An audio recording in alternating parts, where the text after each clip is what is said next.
Hello प्यारे बच्चों, आओ तो हम आज हैप्पीनेस की एक और कहानी पढ़ते हैं बेटा, जिसका नाम है तस्वीर।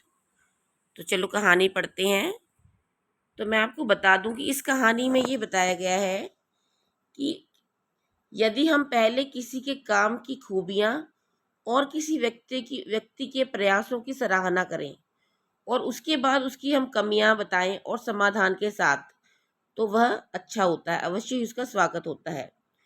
तो इस कहानी और प्रश्नों के माध्यम से विद्यार्थियों को समाधान के साथ प्रस्तुत होने के लिए प्रेरित करने का प्रयास किया गया है। तो चलो अब पढ़ते हैं, फिर इसको डिस्कशन करते हैं बेटा। एक नगर में एक मशहूर चित्रकार रहता था बेटा। चित्रकार कौन होता है? जो चित्र बनाता है ना। चित्रकार ने एक बहुत सुंदर तस्वीर बनाई, बहुत सुंदर तस्वीर बनाई और उसे नगर के चौराहे पर लगा दिया। चौराहे पर लगा दिया नगर के, शहर के। वह उस तस्वीर को बहुत ही नायाब बनाना चाहता था, यानी बहुत सुंदर बनाना चाहता था। इसलिए उसके नीचे लिख दिया कि जिस किसी को इस तस्वीर में जहां कहीं भी कोई कमी नजर आए तो निशान लगा दो। क्या करा चित्रकार ने?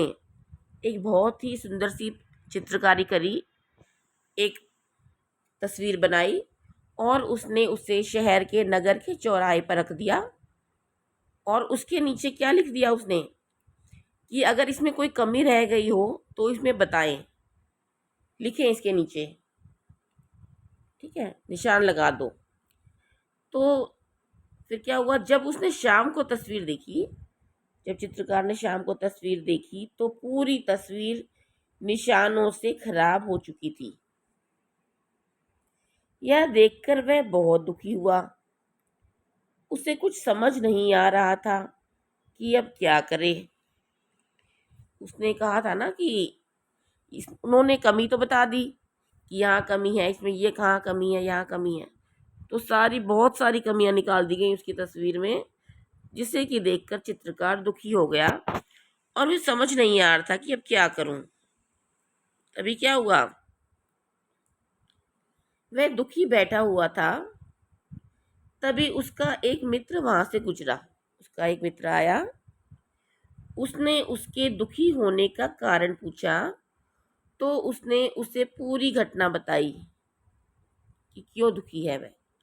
तो उसके मित्र ने कहा, एक काम करो, कल दूसरी तस्वीर बनाना और उसमें लिखना कि जिस किसी को इस तस्वीर में कमी जहाँ कहीं भी कोई कमी नजर आए तो उसे ठीक कर दे। उसने अगले दिन वहाँ वैसा ही किया, यही किया।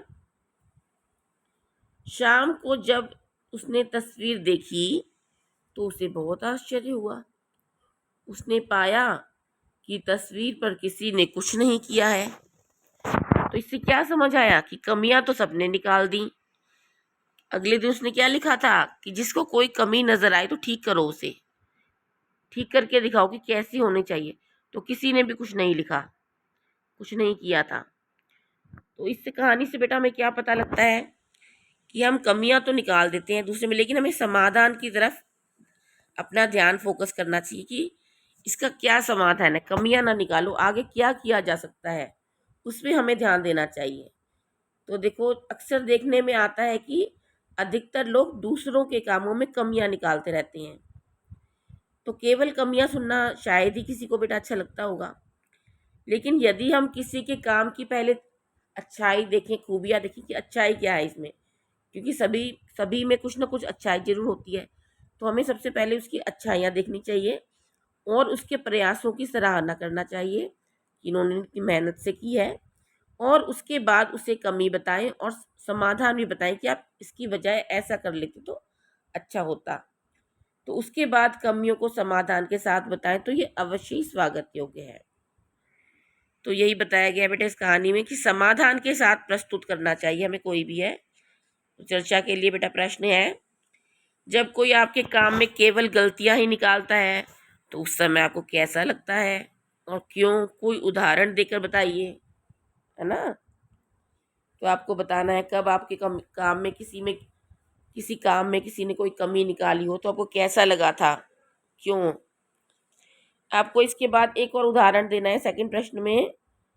जब कभी आपने किसी की कमी की ओर ध्यान दिलाने के साथ साथ उसे दूर करने का भी उपाय बताया हो। जैसे कमी तो बता दी और हमें उसे दूर करने का भी उपाय बताएंगे, अब इसके बजाय ऐसा कर लेते तो अच्छा होता, है ना। इसके बाद हम दूसरों से क्या अपेक्षा रखते हैं कि क्या कोई हमारी सिर्फ कमियां बताए या उसे तरीका भी बताए ठीक करने का। तो हम यही चाहते हैं कि हमें कमियां भी बताए कोई जो हमारे काम में, और उसे ठीक करने का समाधान भी बताए। तो ऐसी अपेक्षा हम क्यों रखते हैं कि हम उसे ठीक कर सके कमी को। ऐसी स्थिति में क्या हम दूसरों की अपेक्षा का ध्यान रखते हैं, यदि हाँ तो कैसे। हम अपने लिए तो चाहते हैं कि हमारे कोई कमियों के साथ साथ समाधान भी बताए, लेकिन क्या आप ऐसा करते हो। क्या आप दूसरों की कमियां निकालने से पहले उसको कुछ बताते भी हो, समाधान बताते हो कमियों के बाद। तो हमें पहले किसी भी काम की अच्छाई देखनी चाहिए और उसके बाद उसमें जो कमियां हैं उस पर उसका समाधान बताना चाहिए, जिससे कि दूसरा व्यक्ति जो है खुश होकर उसको कर सके। तो ये बच्चे प्रश्न है आपके लिए चर्चा के लिए। तो इससे आपको क्या वो प्रेरणा मिलती है कि हमें कोई भी समस्या आए तो उसको छोड़कर आगे समाधान की तरफ बढ़ना चाहिए और दूसरों की अच्छाइयाँ भी बतानी चाहिए, क्या अच्छाई है इसमें, और फिर कमियों को उसके समाधान के साथ प्रस्तुत करना चाहिए। इस कहानी कैसी लगी बेटा कहानी आपको। इसका कहानी का नाम था तस्वीर। तो कहानी का क्या उद्देश्य था कि स्वयं को समाधान के साथ प्रस्तुत करने के लिए प्रेरित करना बेटा। धन्यवाद।